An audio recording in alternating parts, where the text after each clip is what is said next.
सावधान। नमो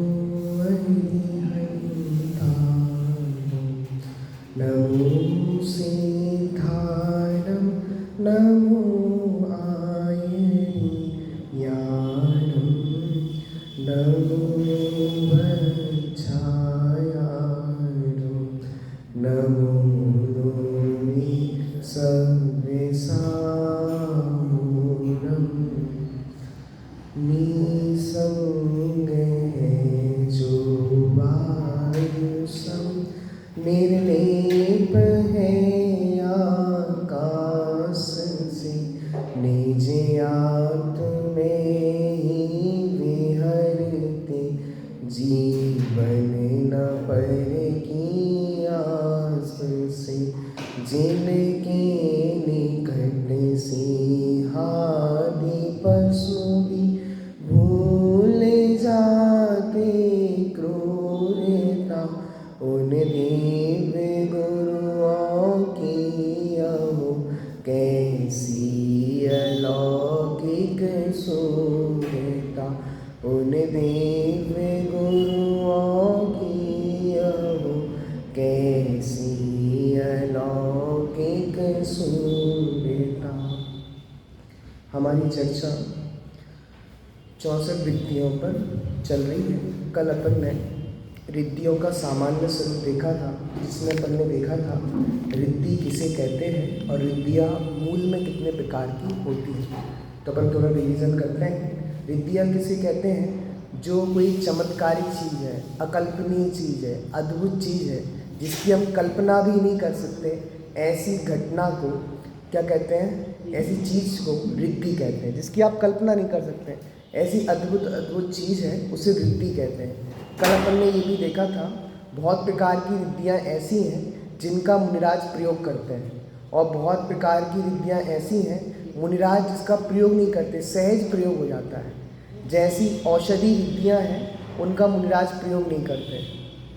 कल देखा था अपन ने कि मुनिराज के शरीर में ऐसे औषधि गुण प्रकट हो जाते हैं कि मुनिराज जहाँ से निकल जाए, उनके शरीर की हवा जहाँ लग जाए, उसका कोढ़ दूर हो जाए, बीमारी दूर हो जाए।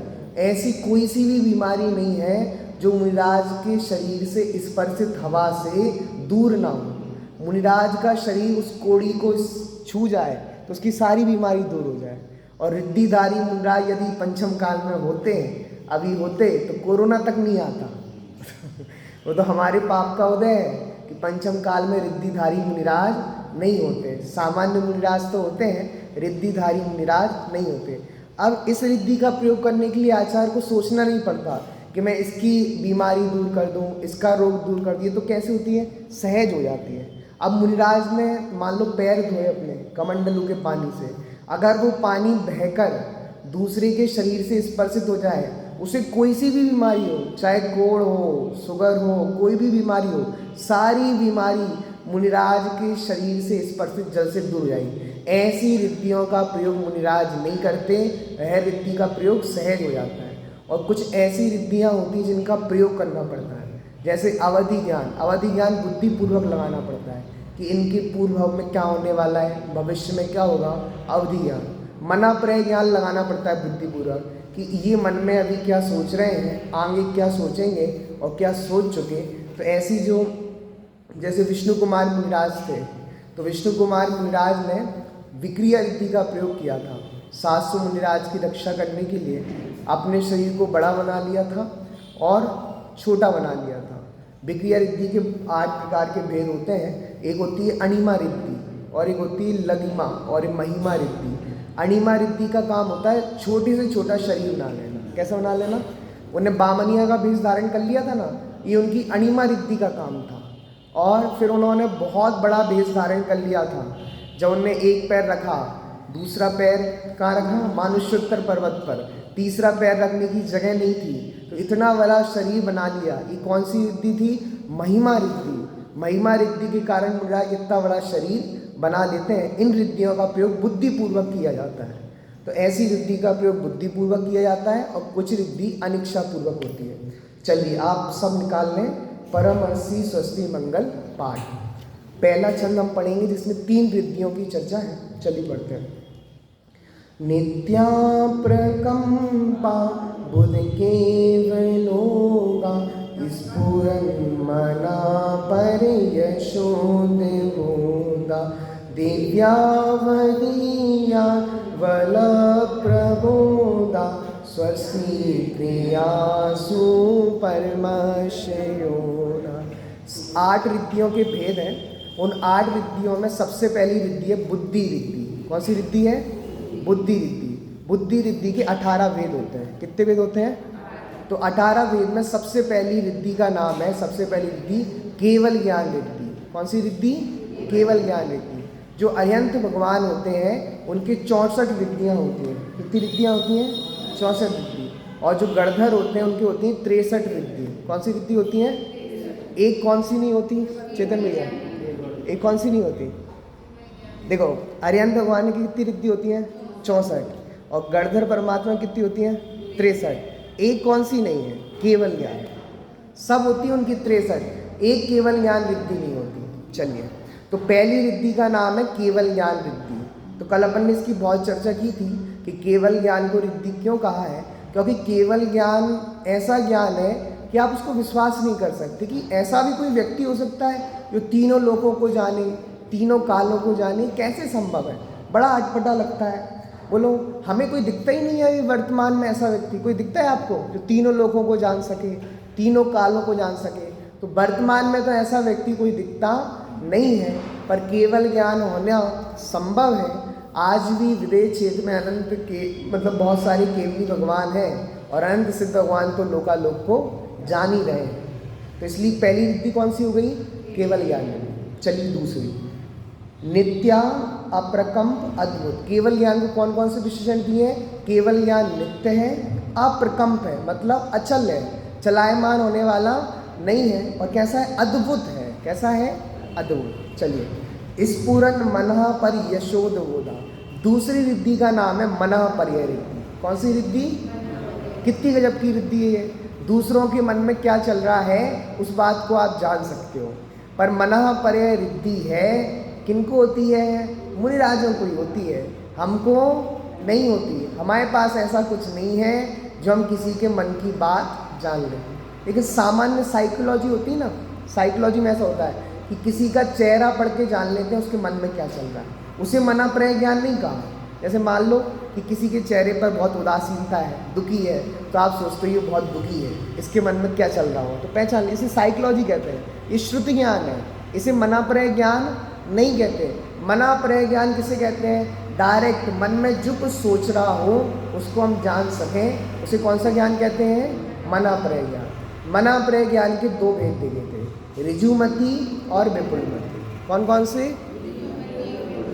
मैं जब पढ़ाता हूँ तो कहता हूँ ये 2 सहेलियों के नाम नहीं है, एक का नाम ऋजुमति, एक का नाम विपुलमति। ये मना पर्याय ज्ञान के 2 वेद हैं, ऋजुमति और विपुलमति।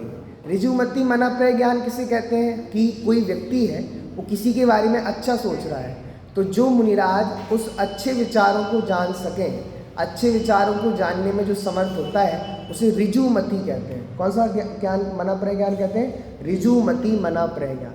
और विपुलमति मना पर्याय ज्ञान किसे कहते हैं? संभव कि देखो, किसी मुनिराज के मन में अच्छे विचार चल रहे हैं और किसी मुनिराज के मन में किसी व्यक्ति के मन में अच्छे विचार चल रहे हैं, उसको भी जान लें। और किसी की व्यक्ति के मन में बुरे विचार भी चल सकते हैं, किसी को मारने के विचार भी चल सकते हैं, चोरी करने के विचार भी चल सकते हैं, 5 पाप करने के। ऐसे कुटिल विचारों को जान सके उसे कौन सा ज्ञान कहते हैं? विपुलमति मना पर्याय ज्ञान। और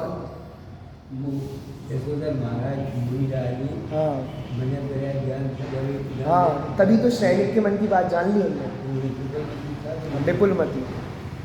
हाँ देखो, दादाजी कितना सुंदर बताया कि क्या कह रहे हैं कि श्रेणिक महाराज थे ना, उनने यशोदा महाराज के गले में सर्प डाल दिया और 2-3 दिन तक बताया ही नहीं रानी चिलना को। रानी चिलना को फिर बताया 3 दिन बाद कि मैंने तुम्हारे मुनि के ऊपर सर्प डाला है। रानी चिलना दौड़ती दौड़ती गई, उनने उपसर्ग निवारण किया। तो बोलो, रानी जब चिलना दौड़ दौड़ के जा रही थी, राजा श्रेणिक कह रहे क्यों जा रही हूँ, अब तक तो उनने सर्प उठा के फेंक दिया होगा। रानी ने कहा यदि वो सच्चे मुनिराज होंगे तो वो सर्प उठाकर नहीं फेंकेंगे, क्योंकि जब मुनिराज पर कोई उपसर्ग होता है तो मुनिराज उसी अवस्था में स्थित रहते हैं। बस समझ में आई?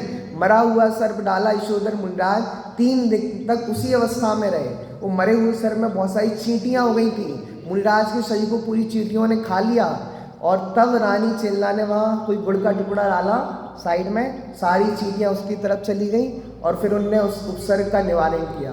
और राजा सैनिक के मन में बहुत ग्लानि परिणाम हुए, अरे मैंने एक सच्चे मुनिराज के प्रति ऐसा उपसर्ग का परिणाम किया। तो मन में आत्महत्या का विचार करने लगे। किसका विचार करने लगे? आत्महत्या का। तो जो यशोधर मुनिराज थे वो मना परय ज्ञान के धारी थे, विपुलमती मना परय ज्ञान के धारी थे। उनने जान लिया कि इनके मन में आत्महत्या करने के विचार आ रहे हैं। कौन से विचार आ रहे हैं? आत्महत्या करने के विचार आ रहे हैं। क्योंकि आत्महत्या करने का परिणाम अच्छा परिणाम नहीं, कौन सा परिणाम है? बुरा परिणाम है। तो बुरे परिणाम को कौन जानने में समर्थ है? विपुलमती मना परय ज्ञान के धारी मुनिराज। तो फिर उन्होंने उनको समझाया कि आत्मघात करने से कुछ नहीं है, तुम अपना सारा जीवन तत्व ज्ञान में लगाओ, आत्म साधना में लगाओ। चलिए, तो अपने मना परय ज्ञान के कितने वेद हो गए? 2, ऋजुमती और कल का ही रिवीजन कर रहे हैं। अवधि ज्ञान, फिर तीसरी रिद्धि का नाम क्या है? दिव्यावधि ज्ञान बल प्रबोधा। तीसरी रिद्धि कौन सी है? अवधि ज्ञान रिद्धि। चेतन भैया याद हो गए? पहली रिद्धि कौन सी है? केवल ज्ञान, दूसरी मना परय ज्ञान, और तीसरी बहुत सरल है, तो बचपन से पढ़ते आ रहे हैं, अवधि ज्ञान रिद्धि। तीसरी अवधि ज्ञान रिद्धि की, अवधि ज्ञान किसे कहते हैं? कि जो रूपी पदार्थ को जान सके उसे अवधि ज्ञान कहते हैं। कौन से पदार्थ को जानते हैं? किसी भी व्यक्ति के भूतकाल के, भविष्य काल के, भविष्य को जानने में अवधि का मतलब होता है लिमिटेशन। द्रव्य क्षेत्र काल भाव की मर्यादा लिए हुए किसी भी व्यक्ति के भूत भविष्य वर्तमान को जान सके उसे कौन सा ज्ञान कहते हैं? अवधि ज्ञान। हमने वर्तमान में कितनी घटना सुनी है कि कोई व्यक्ति मुनिराज के पास गया और मुनिराज से पूछने लगा, महाराज मुझे बताओ मैं अपने पूर्व भाव में क्या था। और मुनिराज फिर लंबी चौड़ी पूरी कथा सुना देते हैं। तो एक कौन से उससे सुना रहे हैं? अवधि ज्ञान से। किससे सुना रहे? मना परय ज्ञान से नहीं सुना रहे। किससे सुना रहे? भविष्य के भवों की चर्चा ही बता सकते हैं कि भविष्य में तुम क्या बनोगे। ये सब कौन सा ज्ञान है? अवधि ज्ञान। अवधि ज्ञान के 3 वेद हैं, देशावधि, सर्वावधि और परमावधि। चलो, इतनी चर्चा अपनी कल हो गई थी। अब दूसरा छंद। 3 रिद्धियों के नाम याद हो गए? केवल ज्ञान रिद्धि, मना परय ज्ञान रिद्धि, अवधि ज्ञान रिद्धि। चलो, कुष्ठस्ते ध्यानोपमेक बीजम सौमेने संस्कृत पदानुसारी चतुर्विदं बुद्धिबलं ददाना स्वस्ति क्रियासु परमर्षे। स्वस्ति शब्द का अर्थ क्या था? कल्याण करो। कौन कल्याण करो? जो रिद्धिधारी मुनिराज हैं वो हमारा कल्याण करो। चलो, चौथी रिद्धि का नाम है कोष्ठस्थ रिद्धि। कौन सी रिद्धि? इसको अपन नाम दे दो सिंपल। आज की विधान में यही है। हाँ, इनके अर्थ चले थे। कोष्ठ बुद्धि रिद्धि, इसका पूरा नाम क्या होगा? कोष्ठ बुद्धि रिद्धि। अब कोष्ठ बुद्धि रिद्धि का क्या काम है? धारणा ज्ञान की रिद्धि को कोष्ठ बुद्धि रिद्धि कहते हैं। जिस रिद्धि के कारण प्राप्त ज्ञान नियत काल तक टिका रहता है, नष्ट नहीं होता, उस रिद्धि को कोष्ठ बुद्धि रिद्धि कहते हैं। गणधर परमात्मा होते हैं ना, भगवान की दिव्य ध्वनि सुनते हैं, तो भगवान की दिव्य ध्वनि सुनकर वह उस दिव्य ध्वनि में जो विषय आया उस विषय को भूलते नहीं है। क्या नहीं करते? भूलते नहीं है। तो ऐसी जो नई भूलने रूप जो रिद्धि है, जो धारणा ज्ञान से संबंधित है, उसे कहते हैं कोष्ठ बुद्धि रिद्धि। कौन सी रिद्धि संभव? जैसे कोष्ठ का मतलब क्या होता है? कोष्ठ का मतलब होता है गोदाम। जैसे आपके घर में गेहूँ है, बहुत गेहूँ खरीदे किसी ने, तो गोदाम में रखना है उसको, तो गोदाम में उसने गेहूँ रख दिए। तो गोदाम में गेहूँ कैसे रखे रहते हैं? कैसी गोदाम है ये सुनना, ये ज़बरदस्त गोदाम है। इसमें गेहूँ अलग अलग रखे रहते हैं, कभी सड़ते नहीं है, कभी गलते नहीं है। ऐसी गोदाम है ये।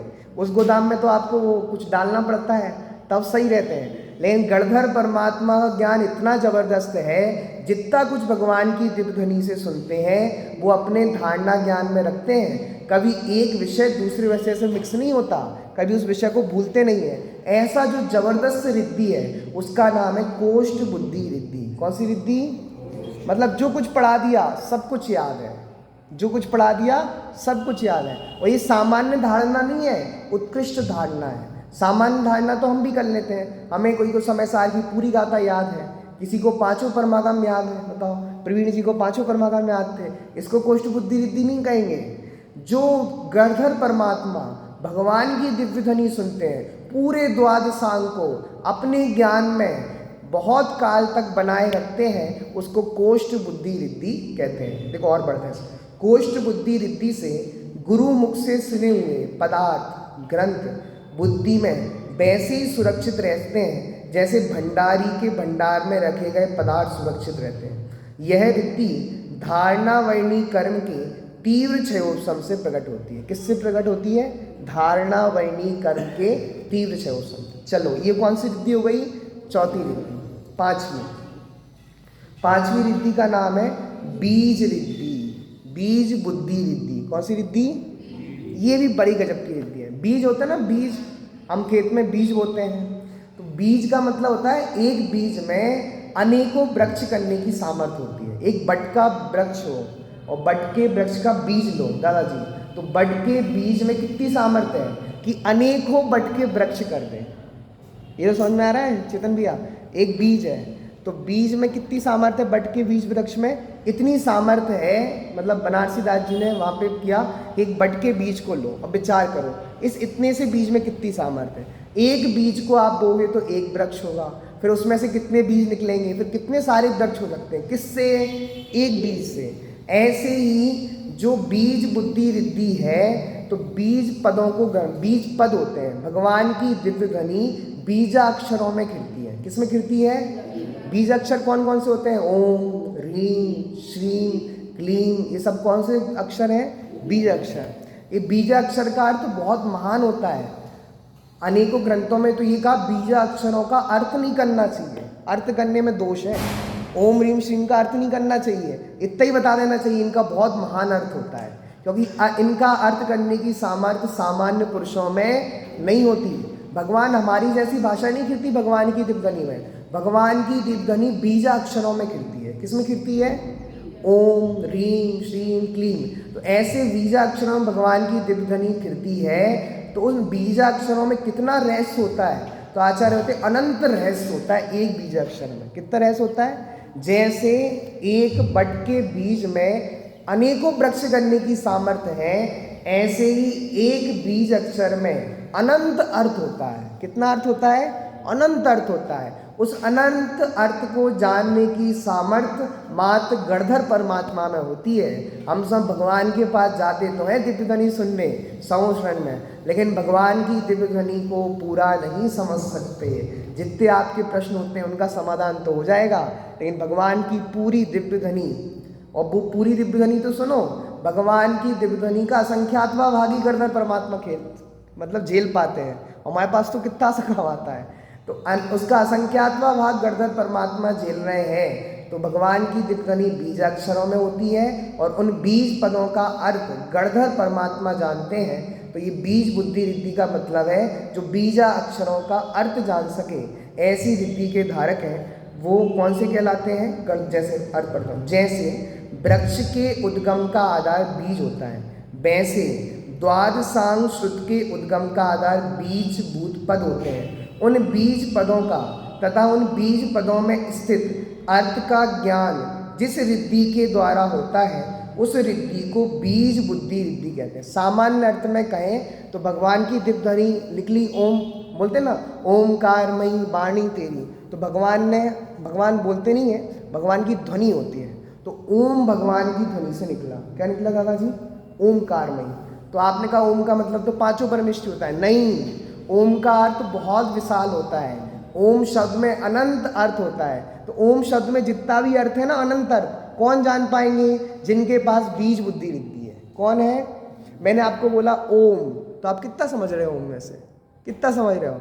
कुछ नहीं समझ पाओगे ओम में से, लेकिन ओम में अनंत अर्थ है। उस अनंत अर्थ को जानने की सामर्थ्य किसमें है? जिनके पास बीज बुद्धि रिद्धि है। कौन सी रिद्धि है? बीज बुद्धि रिद्धि। समझ में आया? जैसे कभी कभी होता है ना, समय सार की गाथा रखी है, आपने भी संभव या आपने भी गाथा पढ़ ली, समय सार की पहली गाथा, पंडित जी ने पढ़ी पहली गाथा, आपको जितना समझ में आया उससे ज़्यादा पंडित जी को समझ में आया। ऐसा क्यों हुआ? वो बीज पद रूप गाथा है, उसका अर्थ तो बहुत है, और कोई बहुत बड़े आचार्य उसका अर्थ करेंगे, अमृतचंद आचार्य ने कितना अर्थ खोल दिया, तो वो है बीज, और उसमें अर्थ कितना है? अनंत अर्थ है, और उस अनंत अर्थ को जानने की सामर्थ्य जिसमें होती है, ऐसे बीज बुद्धि रिद्धि के धारी गणधर परमात्मा होते हैं, और अन्य रिद्धिधारी मुनिराज भी हो सकते हैं। अर्थ समझ में आया कि नहीं आया? बोलो, आया कि नहीं आया? हाजी की ना जी? नहीं आया तो फिर से पूछना। चलो, कितनी हो गई रिद्धि टोटल? 5। आगे बढ़ते हैं। तीसरी रिद्धि का नाम है संभिन्न संस्त्रोत्री रिद्धि। कौन सी रिद्धि? अब संभिन्न संस्त्रोत्री रिद्धि का मतलब, संस्त्रोत्री मतलब श्रोता की चर्चा है। इसमें किसकी चर्चा है? श्रोता। कैसा श्रोता? मतलब गणधर परमात्मा किस प्रकार के श्रोता है? सुनना, गजब के श्रोता। भगवान की दिव्य ध्वनि 700 लघु भाषा और 18 महाभाषा में खिलती है। हमने सुना है कि नहीं खिला? सुना है। हम देवशास्त्र की पूजन पढ़ते हैं, देवशास्त्र की पूजन पढ़ते हैं ना, लघु भाषा 7 शतक सुचेत, 8 10 महाभाषा लघु भाषा 7 शतक सुचेत। भगवान की दिव्य ध्वनि 18 महाभाषा और 700 लघु भाषा। बहुत सारे लोग कहते हैं भैया इंग्लिश तो बहुत बुरी है दादाजी, अंग्रेज चले गए और अंग्रेजी छोड़ गए। तो कुछ लोग इंग्लिश को गाली देते हैं, कुछ लोग कहते हैं संस्कृत बहुत कठिन है, कुछ लोग कहते हैं प्राकृत बहुत कठिन है। भैया कठिन तो होगी, किसी भाषा से द्वेष नहीं करना चाहिए। क्यों नहीं करना चाहिए? क्योंकि भगवान की दिव्य ध्वनि इंग्लिश में भी खिलती है, संस्कृत में भी खिलती है, प्राकृत में भी खिलती है, पंजाबी में भी खिलती है, बंगाली में भी खिलती है। क्योंकि 700 लघु भाषा हैं और 18 महाभाषा हैं। अब एक और गजब की बात मेरे को अभी पढ़ने मिली कि देखो, भगवान की दिव्य ध्वनि 700 लघु भाषा 18 भाषा में ही नहीं खिलती, इनसे संख्यात गुणी भाषा में खिलती है। ये तो गिनती की भाषा है, गिन रहे हैं हम, इनसे संख्यात गुणी भाषा में खिलती है।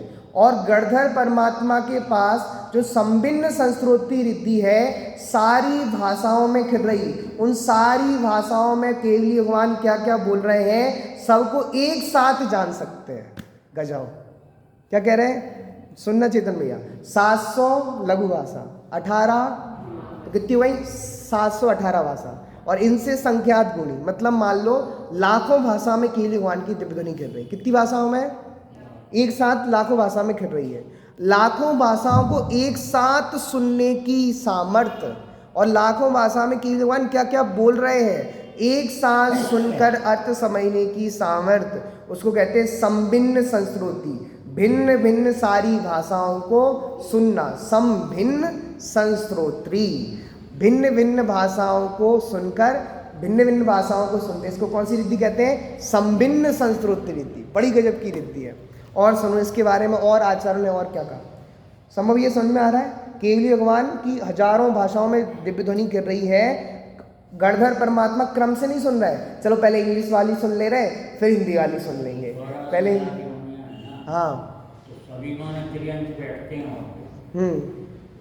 तो सारे 84 लाख योनि वाले थोड़ी ना बैठते हैं, उसमें तो एक इंद्रिय आदि सब आते हैं। लाखों भाषाएं होती हैं, हाँ, उनको गणधर झेलते हैं, उसको ही संभिन्न संस्त्रोत्री रिद्धि के, उसी को सप्तर्यंच इत्यादि करते हैं। तो वो माने 84 लाख माने अपने जात वो हैं। 84 लाख योनि में एक इंद्रिय आदि की भी आती है।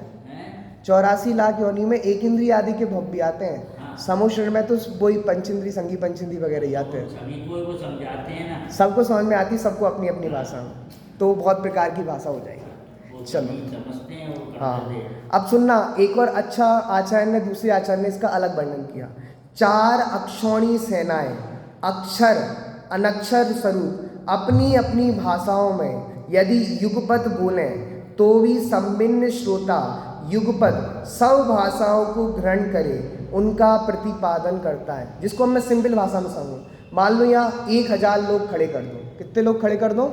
1000। सब अपनी अपनी भाषा में अलग अलग बोल रहे हैं। कोई संस्कृत में बोल रहा, कोई इंग्लिश में बोल रहा, कोई फ्रांस में बोल रहा, कोई चाइनीज़ बोल रहा है, कोई जापानी बोल रहा है, ऐसे 1000 लोग 1000 भाषा में बोल रहे हैं। सबको एक साथ सुने और सब क्या बोल रहे हैं सबको समझ लें। कितने आश्चर्य की बात है, बोले चमत्कार है कि नहीं है। इसलिए कह रहे हैं ये रिद्धि है। भगवान की वाणी हजारों भाषाओं में खिल रही है। वो गणधर परमात्मा हजारों भाषाओं को एक साथ सुन सकते हैं कि वो केवल भगवान इस भाषा में क्या क्या कह रहे हैं। तो गजब की रिद्धि। अब इसका दूसरा विवरण कि 4 अक्षौणी सेनाएं, कितनी सेना खड़ी है? अक्षौणी बताऊंगा, घबराना नहीं। 4 अक्षौणी सेनाएं अक्षर और अनक्षर रूप शब्द कर रही हैं। क्या कर रही हैं? अक्षर अनक्षर रूप शब्द कर रही हैं। उन सब एक साथ बोल रहे हैं तो भी गणधर परमात्मा उनको एक साथ सुन सकते हैं। अब 4 अक्षौणी सेना क्या होती है? लिखना बोलता हूँ मैं, हाँ वही बोल रहा हूँ। 1 अक्षौणी सेना में 9000 हाथी। कितने हाथी होते हैं? लिखो। 1 अक्षौणी सेना में 9000 हाथी। 1 अक्षौणी सेना में कितने हाथी होते हैं चेतन भैया? 1 अक्षौणी सेना में 9000 हाथी। कितने हाथी होते हैं? एक एक हाथी के आश्रित 100 रथ होते हैं। एक हाथी के आश्रित कितने रथ हैं? 100। तो कितने रथ हो जाएंगे? 9 लाख रथ हो जाएंगे। 1 अक्षौणी सेना में कितने रथ हो जाएंगे? 9 लाख रथ। एक हाथी के आश्रित 100 रथ होते हैं। 100 रथ होते हैं, रथ लिख लिया। रथ जिसपे सवार होकर युद्ध लड़ने। एक एक रथ के आश्रित 100 घोड़े होते हैं। एक रथ को कितने घोड़े चला रहे हैं? 100 घोड़े। तो घोड़े कितने हो जाएंगे? अर्थात 9 करोड़ घोड़े होते हैं। 1 अक्षौणी सेना में कितने घोड़े हो गए? 9 करोड़ घोड़े। ये लिखता लिख लिया। एक एक रथ के आश्रित 100 घोड़े होते हैं। हो गया। एक एक घोड़े के आश्रित कितने मनुष्य होते हैं? एक एक घोड़े के आश्रित 100 मनुष्य होंगे तो अर्थात हो जाएंगे 9 अरब मनुष्य होते हैं, अर्थात सैनिक होते हैं। पूरी 1 अक्षौणी सेना में कितने मनुष्य होते हैं? 9 अरब। कितने होते हैं? हाँ 100 मनुष्य होते हैं तो टोटल हो जाएगा 9 अरब। कितने हो जाएंगे? 9 अरब। 1 अक्षौणी सेना होती है। 1 अक्षौणी सेना खड़ी है इतनी। तो देखो मैं फिर से आपको सिंपल से कर रहा हूँ। 1 अक्षौणी सेना में 9000 हाथी होते हैं। लिख लिया। एक एक हाथी के आश्रित 100 रथ होते हैं। हाँ 1 अक्षौणी सेना में 9000 हाथी।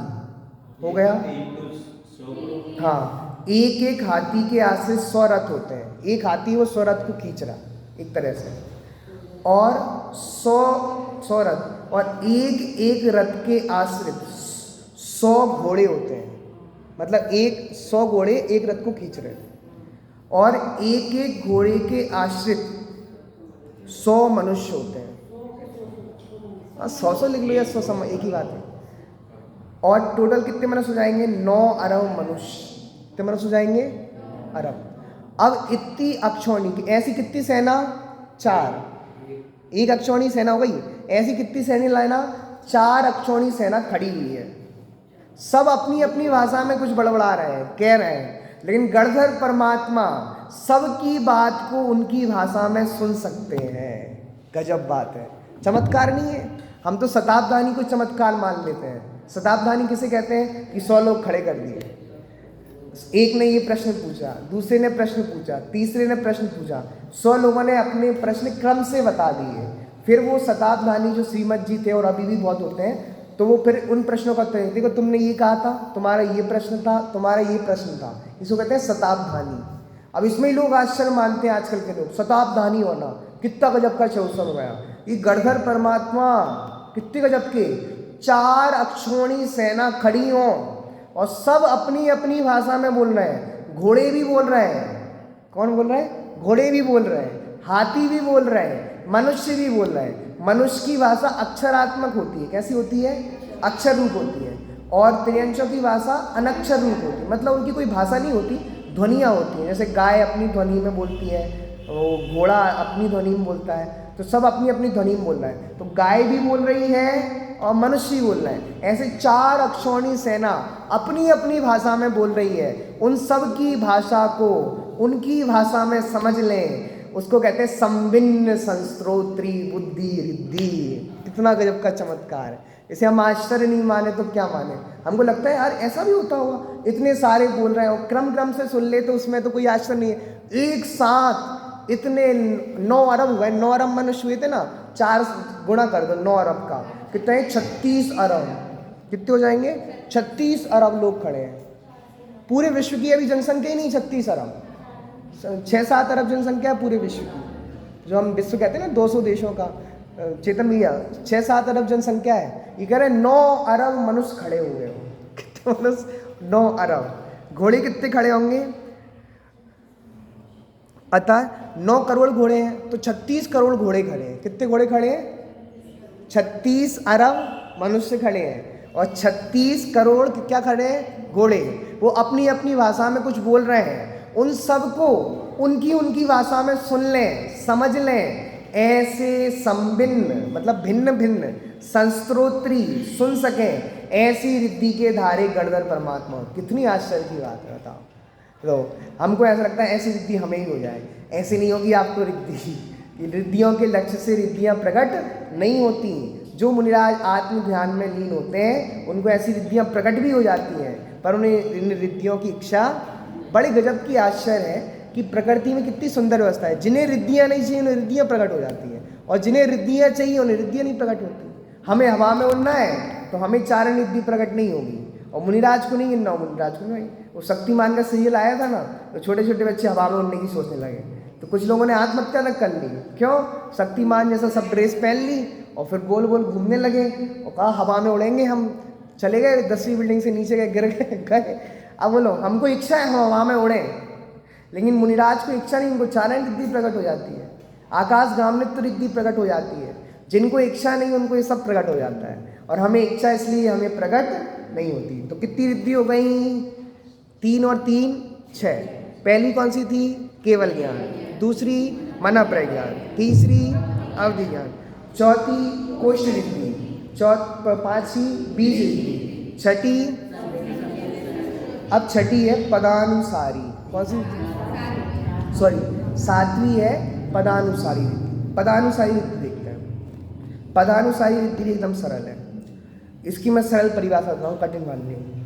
आचार्य अकलंक देव के अनुसार आदि, मध्य अथवा अंत की किसी एक पद के उच्चारण करने पर उसे सुनकर संपूर्ण ग्रंथ के अर्थ का अवधारण कर लेना या ज्ञान कर लेना, उसे पदानुसारी रिद्धि कहते हैं। जैसे कोई बच्चा हो जिसने समय सार की गाथा याद कर ली, अब वो कहता है मुझे सब कुछ याद है, मुझे एक अक्षर बता दो आगे का।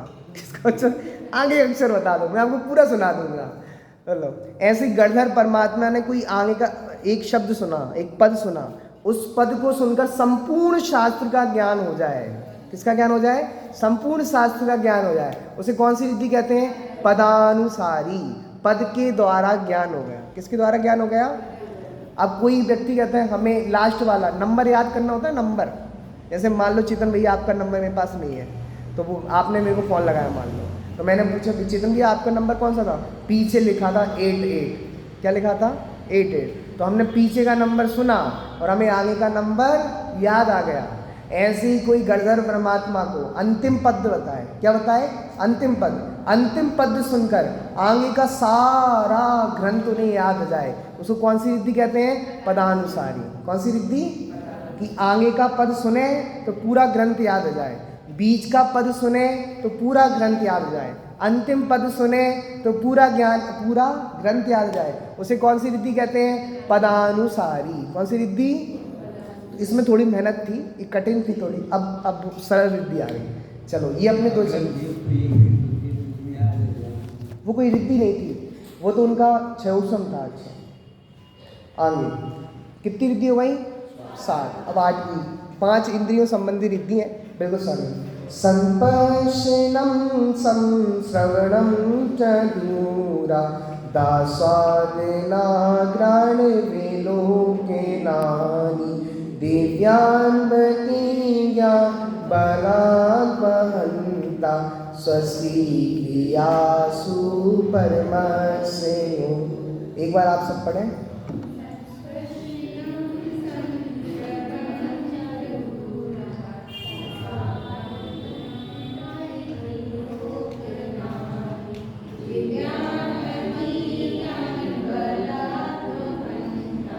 स्वस्ति क्रियासु परमश्च। अब सरल रिद्धि आ गई। अब ये रिद्धि है संस्पर्शनम, मतलब संस्पर्श रिद्धि का मतलब है इसको आगे एक शब्द लगाना है, दूर शब्द। कौन सा शब्द लगाना है? दूर शब्द। वो आप देना वो वाली पुस्तक रिद्धि वाली।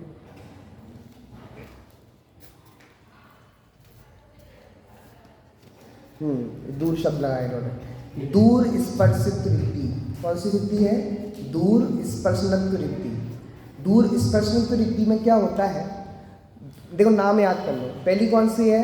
दूर स्पर्शनत्व रिद्धि, संस्पर्शनम।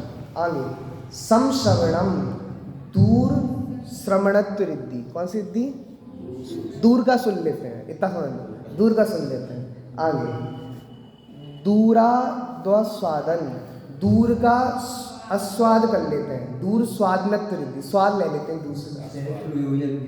हाँ, फिर है घ्राण, दूर घ्राणत्व रिद्धि, सूंघ लेते हैं। और दूर विलोकनानी, मतलब देख लेते हैं। इसको नाम दिया है दूरदर्शनत्व रिद्धि। नाम दिया है दूरदर्शन, दूरदर्शनत्व रिद्धि। तो ये 5 इंद्रियों से संबंधित रिद्धियाँ हैं, बिल्कुल सरल है। चेतन भैया इनके नाम तो याद हुए होंगे। पहला कौन सा है? दूर स्पर्श, दूर श्रवणत्व, दूर स्वादनत्व, दूर घ्राणत्व और दूर दर्शनत्व, देख सकते हैं। तो अभी गजब की रिद्धियाँ सुनना। इन स्पर्शन, रसना, घ्राण, चक्षुकन, ये कितनी इंद्रियाँ हो गई? 5। इन सब की मर्यादा अलग अलग है। इन सब को उत्कृष्ट कितना दे सकती? स्पर्शन इंद्रिय 9 योजन दूर का स्पर्श कर सकती है। कितनी योजन का? 9। रसना इंद्रिय 9 योजन दूर का चख सकती है, सुगंध ले सकती है। और स्पर्शन, रसना, घ्राण इंद्रिय 9 योजन का सूंघ सकती है कि 9 योजन दूर क्या बना है, हलवा बना है कि पूड़ी बनी है। आगे फिर कौन सी इंद्रिय है? नेत्र इंद्रिय। नेत्र इंद्रिय 47,263 योजन दूर का देख सकती है। कितना? 47,263। इसमें बड़ी गजब की चर्चा रही। चक्रवर्ती जो देखता है ना अपने खड़े होकर, वो आएगी इस पर। और फिर है कर्ण इंद्रिय। कर्ण इंद्रिय का उत्कृष्ट है उस समय 12 योजन। कितना? 12 योजन दूर तक। अब योजन किसे कहते हैं? 2000 कोस का एक योजन होता है। संभव भैया कितने कोस का? 2000 कोस का एक योजन। और एक कोस में कितने किलोमीटर होते हैं? लगभग 3 सवा 3। तो आप इतना समझ लो 6000 किलोमीटर का एक योजन होता है। कितने किलोमीटर का?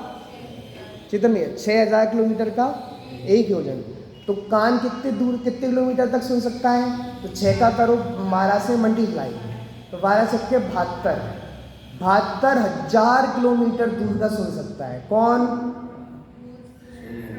कान।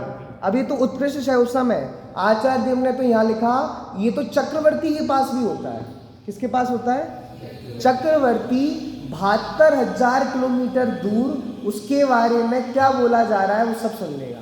एक बार क्या हुआ, भरत चक्रवर्ती के बारे में घटना प्रसिद्ध है कि भरत चक्रवर्ती अपने महल में लेटे हुए थे और कुछ सैनिक बहुत दूर आपस में बात कर रहे थे। चक्रवर्ती क्या करते हैं? अपन ही लड़ने जाते हैं, अपन ही मेहनत करते हैं। चक्रवर्ती में क्या दम है? कुछ दम नहीं है। वो सैनों की दम पे उछलते हैं चक्रवर्ती। तो उन्होंने सुन लिया चक्रवर्ती ने, क्योंकि 72,000 किलोमीटर दूर का सुन सकते हैं। अब चक्रवर्ती सुबह आए, सज धज कर बैठ गए अपने सिंहासन पर और उन दोनों व्यक्ति को बुलाया जो बात कर रहे थे। उनसे कहा कि मेरी उंगली टेढ़ी हो गई है थोड़ी, इसकी सीधी कर दो। क्या कर दो? सीधा कर दो। तो उन्होंने कहा इसमें क्या था, मैं सीधी कर देंगे, ऐसी कर। तो उनकी ऐसी उंगली थी, वो दोनों सैनिकों ने जोर लगा लिया। कितना ही जोर लगा लिया, रस्सी से खींच लिया, सब कुछ उपाय कर लिए, हथौड़े से ठोक दिया, तो भी उंगली टेढ़ी नहीं कर पाए। तो 2 लोगों से नहीं हुआ, तो उन्होंने कहा 5-10 लोगों को और बुला दो, और बुला लिया, और खींची गई, और खींच गई, फिर भी सीधी नहीं हुई। पूरी सेना को बुला लिया तो भी सीधी नहीं हुई। पूरी सेना ने हार मान ली, महाराज आप ही शक्तिशाली हो, हम नहीं है। बोलो। फिर उन्होंने कहा कि भैया, फिर उन्होंने सीधी की, खुद से सीधी हुई। बताओ, चक्रवर्ती इतने दूर का सुन लेते हैं। बताओ, और कितने दूर का। देखो मैं बड़ा, मैं कहता हूँ ना, जो 2 वैज्ञानिकों ने आविष्कार किए ना, वो इसको देख कर किए। जब 72,000 किलोमीटर का दूर का सुना जा सकता है, तो मोबाइल क्यों नहीं बनाया जा सकता? अमेरिका कितना दूर है चेतन भैया? 72,000 किलोमीटर दूर तो नहीं है ना। बोलो, फिर भी फ़ोन चला जाता ना हमारा। तो जब वैज्ञानिकों ने ये रिद्धियाँ पढ़ी अरे देखो जैनों के पास कितनी गजब की रिद्धियाँ हैं। 72,000 किलोमीटर दूर का सुना जा सकता है तो मोबाइल बनाया जा सकता है, इसलिए उन्हें मोबाइल बना दिया। अब सुनना, पहली कौन सी रिद्धि है? इंद्रिय से ले लो आप। पहले स्पर्शन इंद्रिय से संबंधित। स्पर्शन इंद्रिय कितना जान सकती है? 9 योजन तक। उत्कृष्ट है स्पर्शन इंद्रिय का, उत्कृष्ट क्षयोसम 9 योजन दूर तक जानने का है। ये तो सामान्य चक्रवर्ती को होता है, लेकिन रिद्धिधारी मुनिराज इससे संख्यात गुणा अधिक जानते हैं। किससे जानते हैं? यही हमें चमत्कार लग रहा है कि चक्रवर्ती 9 योजन का स्पर्श कर सकता है, कि 9 योजन। अब 6 का मल्टीप्लाई 9 से करो, कितना होगा? 54 मतलब 54,000 किलोमीटर दूर सर्दी है, गर्मी है, वो बता सकता है यहीं से। चेतन भैया, वो यहाँ चक्रवर्ती राजगढ़ में बैठे बैठे 54,000 किलोमीटर दूर सर्दी है, गर्मी है, क्या है, सब बता सकता है। क्योंकि किसका क्षयोत्सव है? दूर स्पर्शन। और कोई रिद्धिधारी मुनिराज और दूर स्पर्शनत्व रिद्धि के धारी हो, वो इससे संख्यात गुणा अधिक क्षेत्र में क्या चल रहा हो वो बता देंगे। गजब की रिद्धि है। अब सुनना, दूसरी कौन सी हिंदी है? रसना हिंदी। ये मेरे को गजब की लगती है। इसका क्षयोत्सव कितना है? 9 योजन दूर तक, मतलब 54,000 किलोमीटर दूर क्या बना हुआ है, चक्रवर्ती उसको चक लेते हैं। गजब की बात। तो ऐसे जीभ जाती होगी चकने क्यों पंडित जी, जीभ जाती होगी? नहीं जाती, यहीं बैठे बैठे चक लेते हैं। कितने किलोमीटर का? 54,000 किलोमीटर दूर। पुड़ी बना है, फाफड़ा बना है, गुजरात में भी चली जाएगी जीभ। फाफड़ा बनाएगी, जलेबी बनी है, सब छक किया जाएगा। अब गजब की रिद्धि है, हमें आश्चर्य लग रहा है, लेकिन रिद्धिधारी मुनिराज इससे संख्यात गुणा अधिक चक सकते हैं। कितना? संख्यात गुणा। पर ऐसी रिद्धियों का प्रयोग मुनिराज फिर क्यों दे दी? ऐसी रिद्धि प्रकट हो गई क्षयोत्सव में, मतलब पुण्य का उदय है, साथ ही से पुण्य का। अब देखो आगे, अब तो कौन सी आ गई? घ्राण। ये भी गजब की रिद्धि है। 54,000 किलोमीटर दूर का, कितना? 54,000 किलोमीटर दूर में क्या बना हुआ है? जलेबी बनी है, फाफड़ा बना है, रसगुल्ला बना है, बूंदी बनी है, क्या बना है, सब सुन के बता देंगे। कौन? चक्रवर्ती। और रिद्धिधारी मुनिराज इससे संख्यात गुणा अधिक जान सकते हैं, इससे ज्यादा जान सकते हैं। कौन? रिद्धिधारी मुनिराज। ये 3 इंद्रियों का क्षयोत्सव है। चौथी इंद्रिय कौन सी है? चक्षु इंद्रिय। 47,263 योजन। कितना? 47,263 योजन। अब चक्रवर्ती अपने महल पे खड़े होता है और वो दिन होता है कर्क संक्रांति का। कौन सी संक्रांति का? कर्क संक्रांति का। मकर संक्रांति का नहीं होता। मकर संक्रांति में लोग स्टेटस डाल देते हैं कि इस दिन भरत चक्रवर्ती ने अपने महल पर खड़े होकर सूर्य में जिन बिंबुओं के दर्शन किए। ये गलत बात है। आप गवर्नमेंट सहायक ग्रंथ उठा के देखो, गवर्नमेंट सहायक ग्रंथ में कहा है कर्क संक्रांति के दिन को जानता है। कौन से? मकर संक्रांति तो उत्तरायण का होता है, सूर्य जब उत्तर में आता है। कर्क संक्रांति के दिन चक्रवर्ती, रोज नहीं देखता, रोज के भ्रम में मत रहना। कर्क संक्रांति के दिन चक्रवर्ती अपने महल पर खड़ा होता है, तब सूर्य निषद पर्वत पर होता है, तो सूर्य से उसके नेत्रों की दूरी 47,263 योजन होती है। कितनी होती है चेतन भैया? 47,263। तो चक्रवर्ती उस दिन, कर्क संक्रांति के दिन, उस सूर्य में अकृत्रिम चैत्यालयों के दर्शन कर लेता है। किसके दर्शन कर लेता है? अकृत्रिम चैत्यालयों के। अब बोलो, अब अकृत्रिम चैत्यालय के दर्शन कर रहा है तो भरत चक्रवर्ती ने जल दिया और जल ढालने लगा। कुछ नीचे लोग खड़े हुए थे, देखो हमारे राजा ने सूर्य को नमस्कार कर दिया, इसलिए सूर्य को क्या चढ़ाना चाहिए?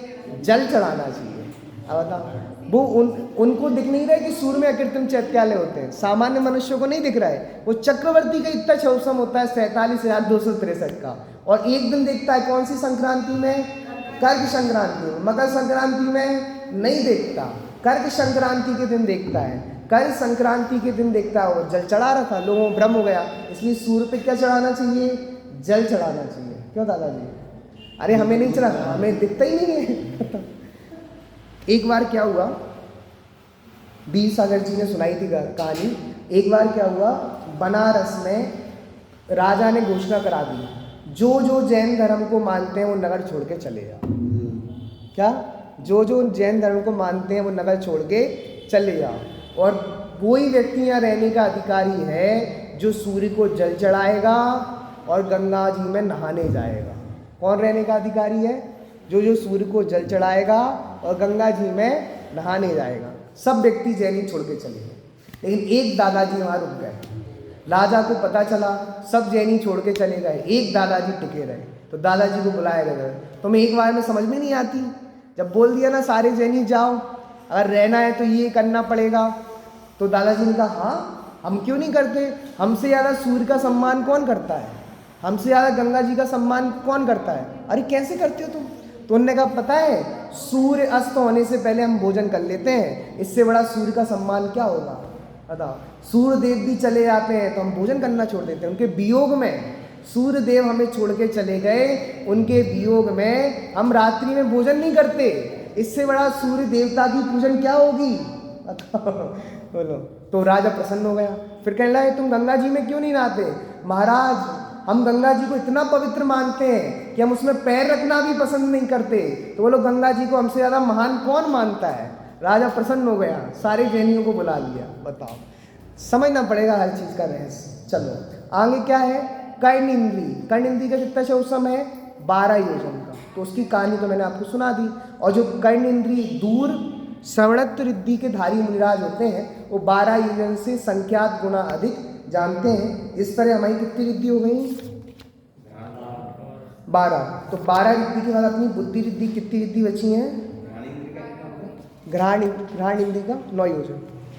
शुरू की 3 इंद्री स्पर्शन,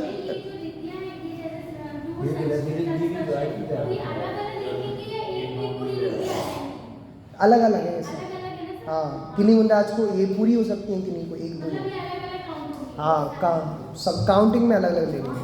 तो अपनी पहले छंद में 3 रिद्धि हो गई, और दूसरे छंद में 4 रिद्धि हो गई, और तीसरे छंद में 5 रिद्धि हो गई। अब चौथे छंद में और रिद्धि होंगी, तो बुद्धि रिद्धि के 18 वेद पूरे हो जाएंगे। इसकी चर्चा अपन कर लेंगे। सहजानंदी शोभे स्वरूपी अविनाशी में आत्म